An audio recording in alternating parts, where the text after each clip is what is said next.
Bonsoir tout le monde. Nous sommes aujourd'hui en direct pour traiter d'un sujet extrêmement courant qui est celui de comment concilier vie pro, vie perso, vie familiale.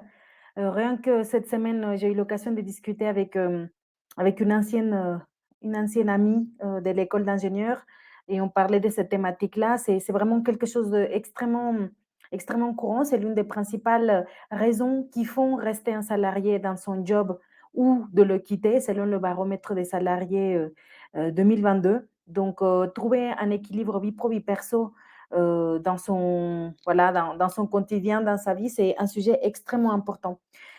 Donc, comment on peut faire? Premièrement, c'est très important de prendre conscience que la vie n'est pas que le travail. Je pense que vous le savez, mais le savoir et l'écrire, le visualiser, soit par un schéma, soit taper sur internet, par exemple, roue de la vie, vous verrez quels sont les différents piliers de vie, ou taper sur internet piliers de vie, tout simplement pour vraiment prendre conscience qu'il y a comme pilier de vie la famille, le couple, le travail, les amis, les loisirs, les finances, la spiritualité, la santé, l'environnement de vie, c'est-à-dire, votre lieu de vie, votre voiture, vos vêtements, enfin cet environnement, on va dire physique et géographique.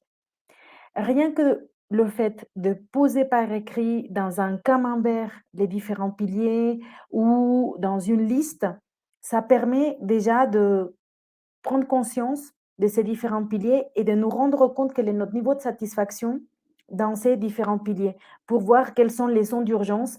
Est-ce que justement notre couple bat de l'aile parce qu'on n'y donne pas suffisamment de temps? Ou est-ce que c'est plutôt la vie familiale? Ou est-ce qu'au niveau des finances ou au niveau des loisirs, ça fait X temps qu'on ne fait pas une activité pour nous-mêmes ou X temps qu'on voit plus nos amis parce qu'on a déménagé, et cetera. C'est vraiment extrêmement important de passer des pensées à l'écrit parce que les pensées, ça va trop vite. On en a beaucoup, en très peu de temps. Enfin, c'est un petit peu compliqué de vraiment se concentrer et faire la part des choses, d'où l'importance de prendre un papier, un crayon et d'écrire sur papier, en liste, en camembert, en piliers, comme vous voulez, les différents piliers de vie et le niveau de satisfaction que vous avez dans ces différents piliers pour détecter quels sont ceux qui ont le plus besoin de votre attention et voilà.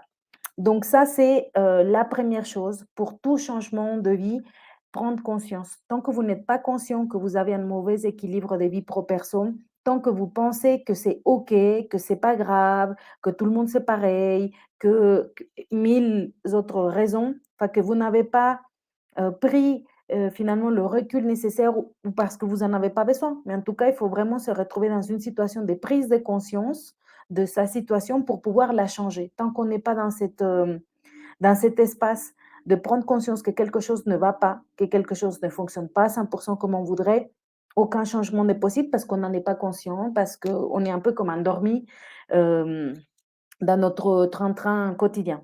Donc, le fait de poser ces différents piliers, de noter le niveau de satisfaction ou tout simplement de prendre du recul, mmh, par rapport à sa vie et par rapport à cet équilibre de vie, c'est déjà une très, très grande première étape pour pouvoir faire un changement. Et la deuxième étape pour, accomplir ces changements, c'est de prendre la responsabilité de votre vie.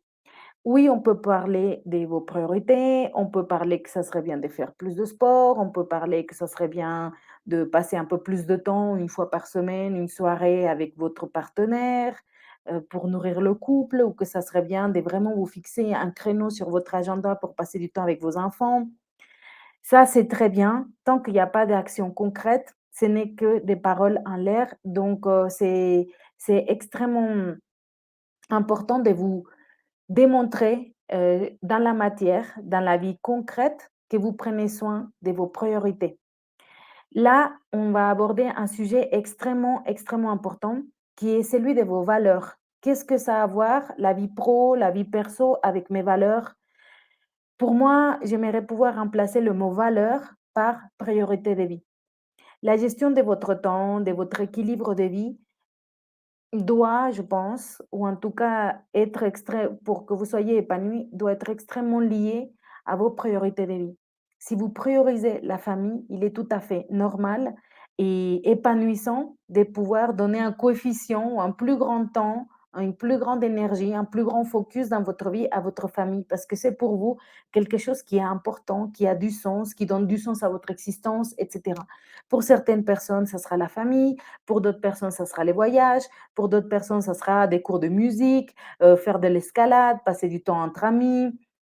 Pour d'autres personnes, c'est l'accomplissement professionnel, pour d'autres personnes, c'est le sport, et cetera.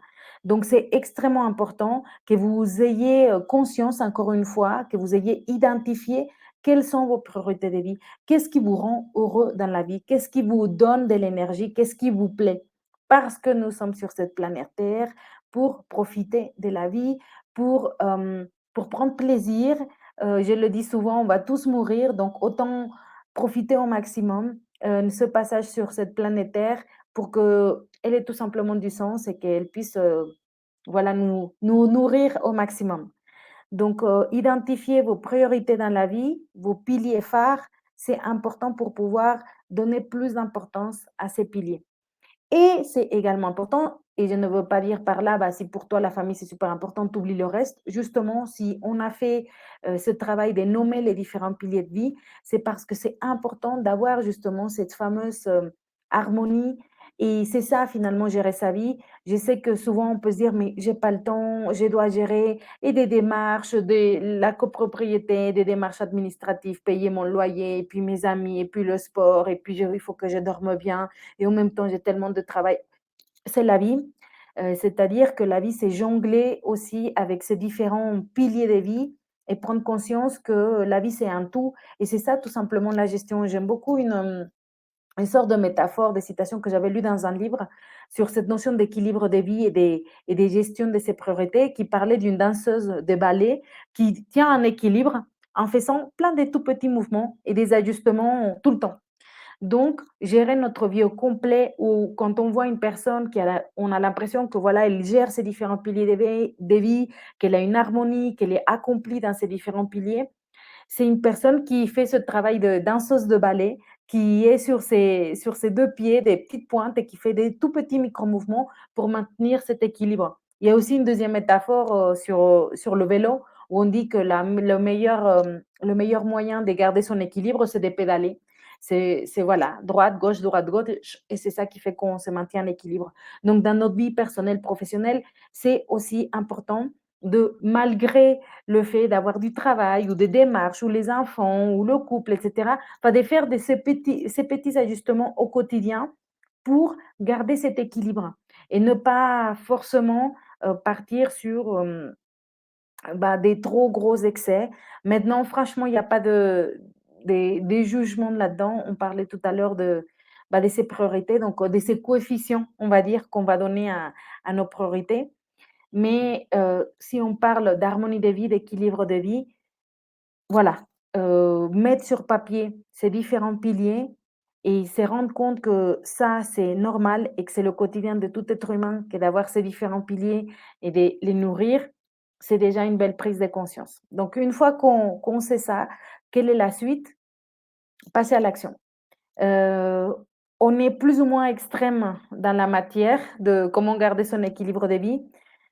Personnellement, je ne sais pas si je suis extrême ou si prenez pas ça comme, la vérité absolue. De toute façon, testez les choses et chacun sa méthode, chacun prenez ce qui est utile pour vous. Je vous partage comment moi, j'ai fait en sorte d'avoir un bon équilibre de vie. Personnellement, je note effectivement, hem par mois et puis parfois quand j'en ai vraiment besoin d'encore plus d'équilibre par semaine, mes différents piliers de vie et comment je vais les nourrir au mois par mois ou semaine par semaine. À vous de voir quel est le bon timing ou si cette méthode déjà vous plaît et de l'implémenter pour ensuite se donner comme des activités ou des objectifs ou de constats qui font que c'est une réalité qu'on est en train de nourrir ces différents piliers.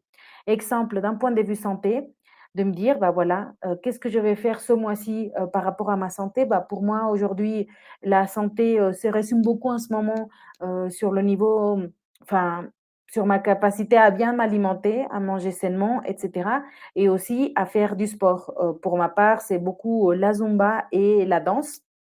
Mais la danse, je la mettrais plus dans les loisirs, mais plus, la zumba, même si j'aime beaucoup la zumba, mais c'est aussi cette partie de faire du cardio, de la musculation et cetera. Donc dans mon pilier de vie santé, bah, je mets, combien de séances par semaine je veux faire des zumba. Au niveau de l'alimentation, si vous n'avez pas de nutritionniste, bah, peut-être que l'engagement sur le mois, c'est de faire appel à un nutritionniste pour qu'il puisse vous donner des conseils et vous suivre.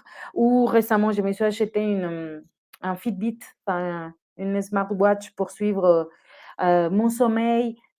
Ce sont des choses extrêmement concrètes qui me permettent de m'assurer que je suis en train de travailler sur mon pilier santé, vitalité, alimentation, hydratation, sommeil et cetera. Donc à vous de voir ce que vous voulez mettre comme objectif, comme tâche concrète qui permet de dire: «Check, je suis en train de prendre conscience que ce pilier est important pour moi et je fais des choses concrètes». Parce que parfois on dit: «Ah oui, je prends soin, oui», heu, comment on peut dire: «Ah oui, je m'aime, ah oui, je m'accepte», mais dans la réalité, on ne fait rien pour se le prouver. Donc qu'est-ce qui prouve que c'est une réalité?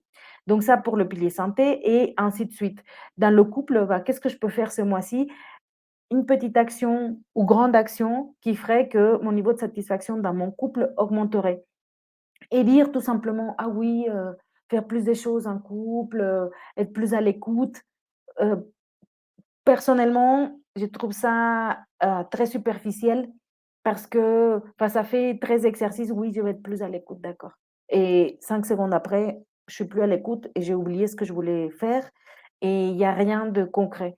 Pour moi, quelque chose qui me permettrait de dire: «Ah bah oui, je suis en train» après voilà, c'est très personnel, je vous dis, vous avez pas forcément ni besoin, ni envie, ni et ça marchera peut-être pas pour vous, mais l'objectif, c'est vraiment de passer à cette notion hyper concrète de se dire, bah, par exemple, pour d'un point de vue couple, objectif, de la semaine, par exemple, passer un bon moment en couple. Ça peut être parce que je vais à un resto ou ça peut être parce qu'on je vais avoir une certaine discussion que j'ai envie d'avoir avec, mon partenaire depuis un moment ou parce que voilà, qu'est-ce qu'on aime faire ensemble? Passer un bon moment ensemble et réserver les billets, ou acter concrètement quelque chose, ou quand on parle à l'écoute, bah, justement, comment concrètement je peux démontrer que je suis plus à l'écoute de mon partenaire? Qu'est-ce que je peux faire aujourd'hui? Quel créneau je peux lui donner? Quelle présence? Quelque chose de concret et ainsi de suite pour les différents piliers de vie. Ça peut paraître extrêmement, bah, en tout cas, moi, je l'ai vécu comme ça, un peu extrême, parce que des piliers de vie, on en a entre 9 et 12. Vous verrez sur internet, les niveaux de détail différents, mais on va dire entre 9 et 12 piliers et écrire un objectif par pilier, bah, ça fait entre 9 et 12 objectifs. En plus, si vous le faites à la semaine, vous avez l'impression maintenant, comme je disais tout à l'heure, à nous de voir le niveau de profondeur qu'on a envie de donner à cet exercice d'équilibre de vie. Mais le fait de prendre conscience et de vraiment mener ces actions, enfin, il y a pas des meilleurs, boosters de confiance en soi, à notre capacité à mener notre vie sur les différents domaines que de faire des choses comme ça. Des choses concrètes qui nous démontrent que oui, on prend soin de notre équilibre de vie personnel et professionnel. Ça, c'est, heu, une solution que j'aimerais appeler de maintien, de soutien, où on fait cette activité-là, bah, à vie, pour avoir ces bons équilibres de vie pro perso. Maintenant,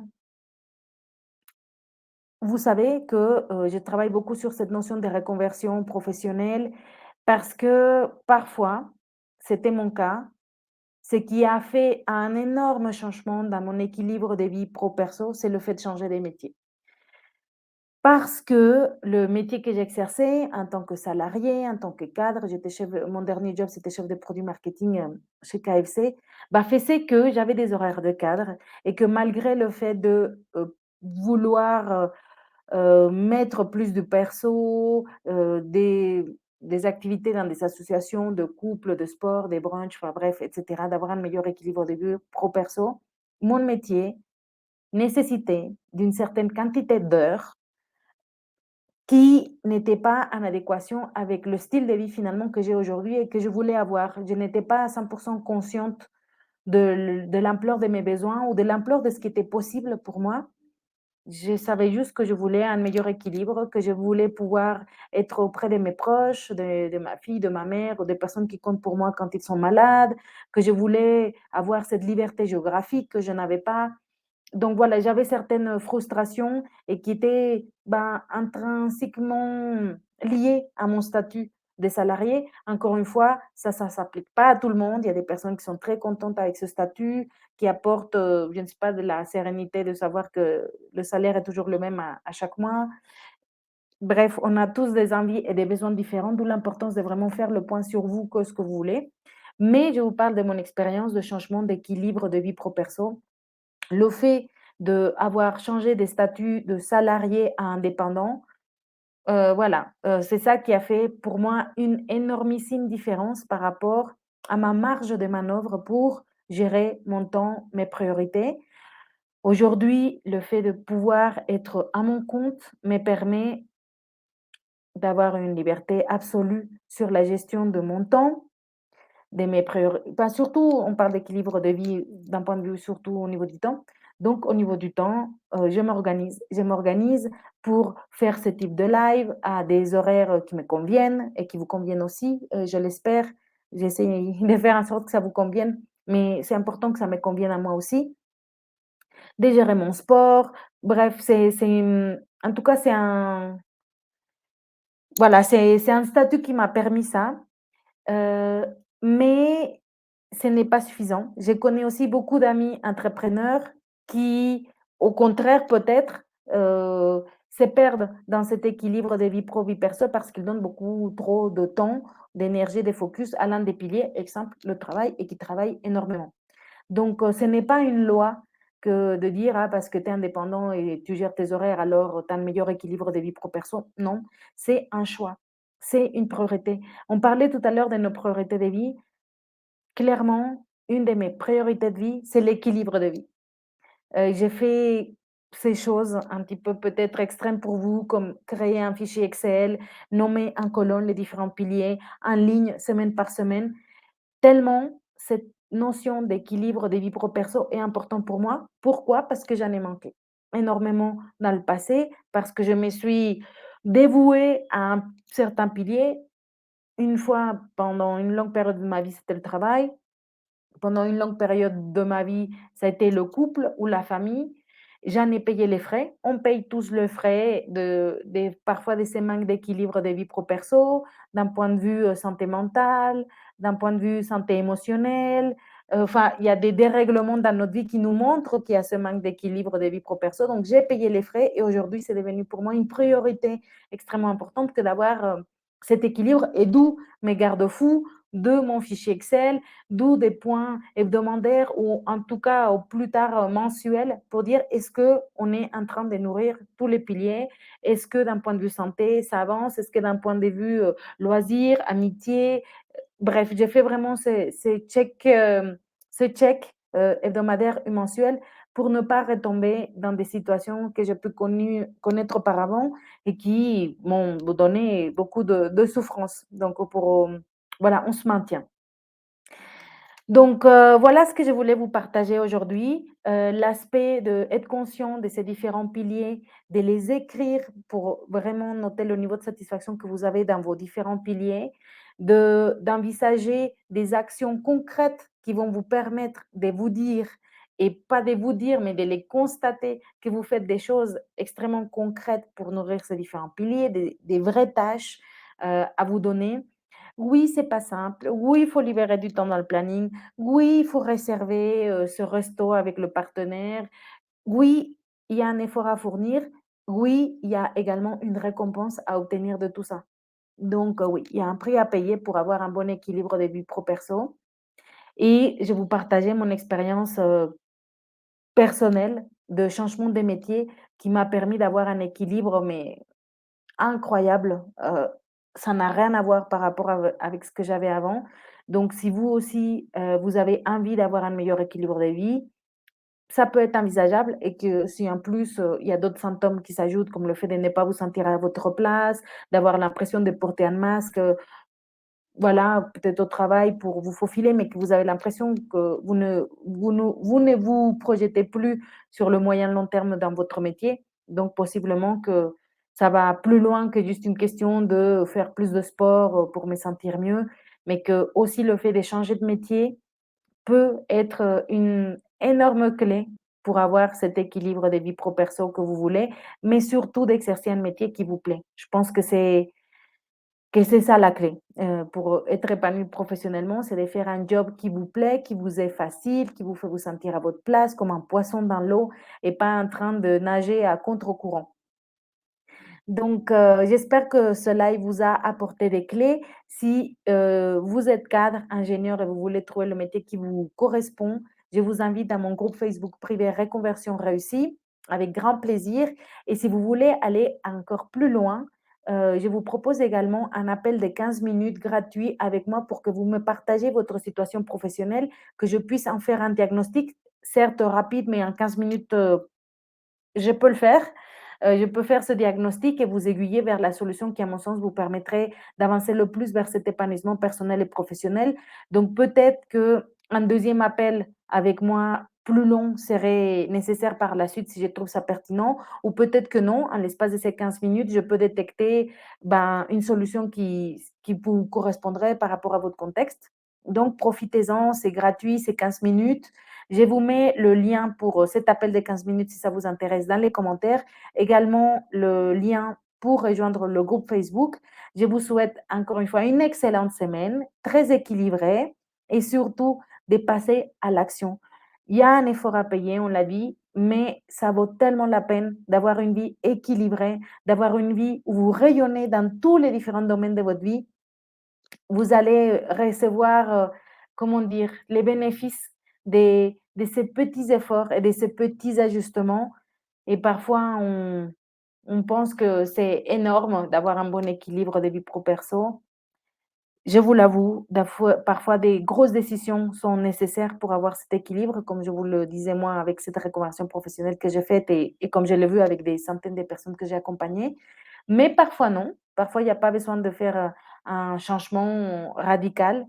Rien que cet engagement envers vous-même fait toute la différence et cet engagement envers vous-même vient de, bah, de l'amour que vous vous portez. Si vous donnez de la valeur à votre temps, à vos priorités, à vos piliers de vie, je suis sûre que vous trouverez justement l'énergie et vous ferez l'effort nécessaire pour vraiment, acter des actions dans ces différents piliers. Donc, voilà pour aujourd'hui. Je vous souhaite, une excellente semaine. On se retrouve la semaine prochaine, de 19h30 à 19h45, 20h pour les lives. Ça sera tous les lundis. Auparavant, c'était tous les lundis de 18h30 à 19h. Donc, cette fois-ci, à partir de cette semaine et pour les semaines qui suivent, les lundis à 19h30 sur les différents réseaux, LinkedIn, Facebook, mon groupe Facebook, etc. Donc, encore une fois, excellente semaine à tous, excellent équilibre de vie et merci beaucoup de votre écoute et de votre présence. Je vous embrasse tous. Ciao.